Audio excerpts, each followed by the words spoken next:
Well,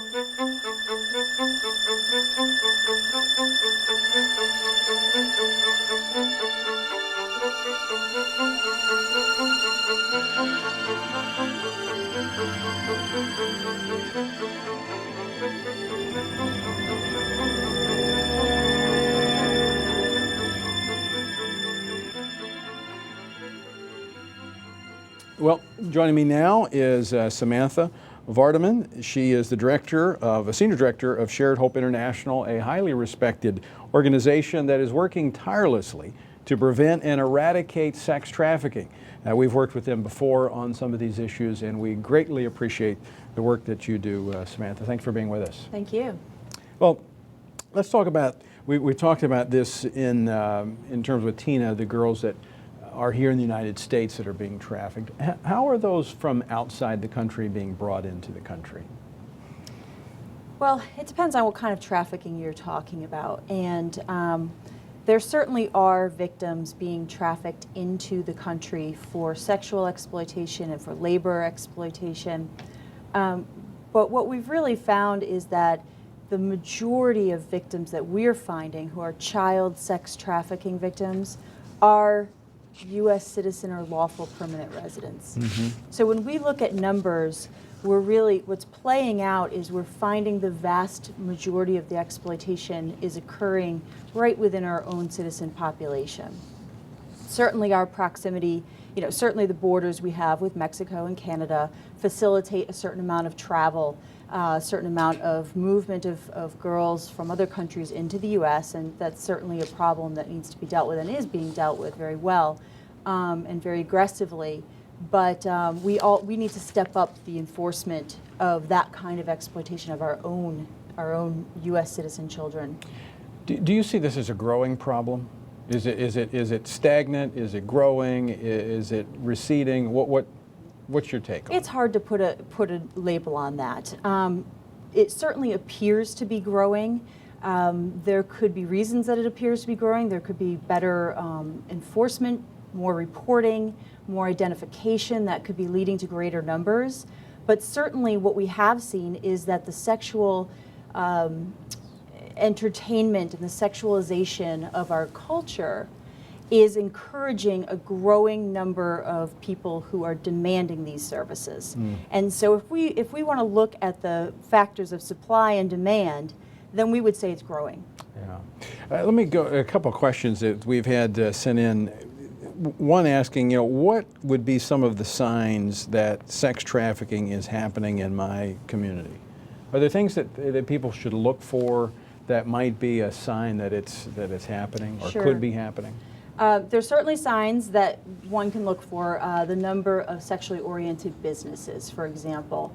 Behind every legitimate sexually oriented business, and by that I mean a strip club or a massage parlor, there are frequently abuses within those. So is that kind of an open door structures. then? I mean, is that kind of the opening where a lot of these sex trafficking come in behind those type of organizations? It is happening, and a large number of the survivors of child sex trafficking that Shared Hope has worked with have reported that they started, that they were introduced into this exploitation via stripping.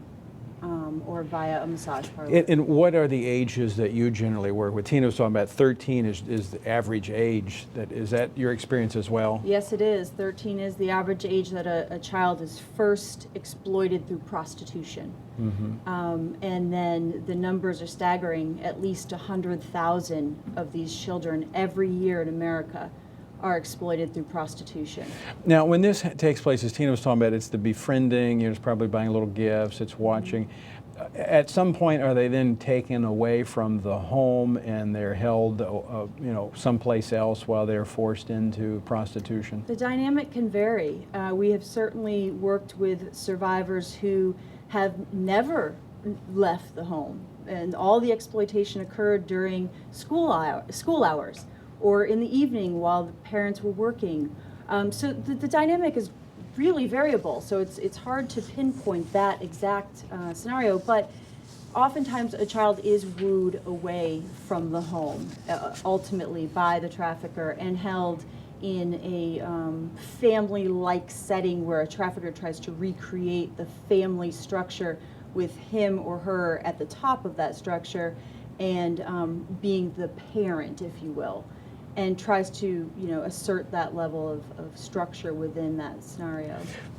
Is there something that parents should be looking for that might be signs that their children might be being drawn into this, or being, someone is preying upon them? Sure. Vigilance, of course, is important, particularly with the prevalence of traffickers utilizing the internet to reach these children. So vigilance around internet use in the home.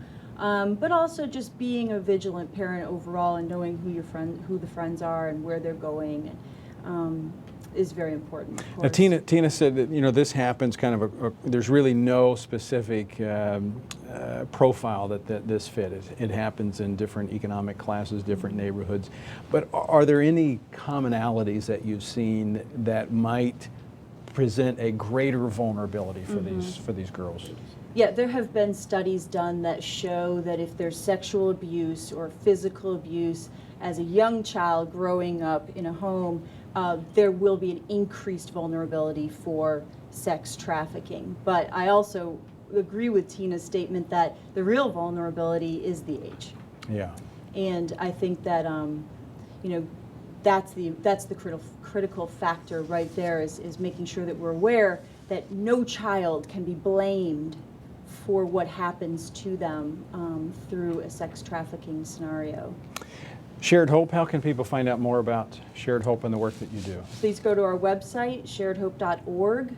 We have ample resources and materials there, including some very shocking video clips, and I think we have one here today to watch as well. We do. Sort of give that powerful view of what actually happens. In fact, let's see that video clip right now. Let's go ahead and go to that video clip that shows actually something happening on the street. I'm gonna tell you, Yeah, it does. It shows the dynamic. if you pay the price, you can get what you want. I can get it for you. Really? Now, if you want something really young, that 200, it just costs a little more than that. Sure, That's all. sure, I'm just gonna sure. But how young you talking? Talk to me. Well, how young do you have? Well, I don't have nothing younger than 14. Okay, no, 14 is good.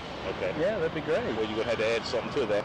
Sure, sure. What you willing to add to that too? Just talk to me. Well, like I said, this is my first time out. What's you know? Now you. So the girls over there cost 2, is that That's the women. the women? Now, if I told you 2, and you want something young, and I tell you just Right. to add something to it, just tell me. You just pick a figure to that. Well, I And guess, what, 3? 3. If you do 3, you got it. Amazing. I mean, we're on a sidewalk vendor. What part of the country did this happen in?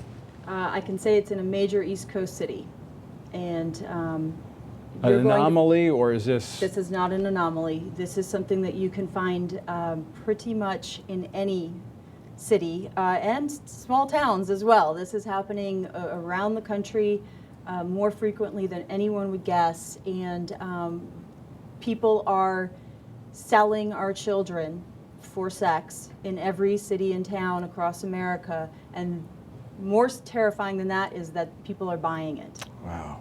And they're not buying it without knowledge. Yeah. They're buying it knowing that that's a child. They're going there for that purpose. Samantha, thank you for joining us, and I know we're going to be in contact as we work on some of the policy aspects of this to try and jointly work to protect our kids. Thank you so much. Thanks, Samantha.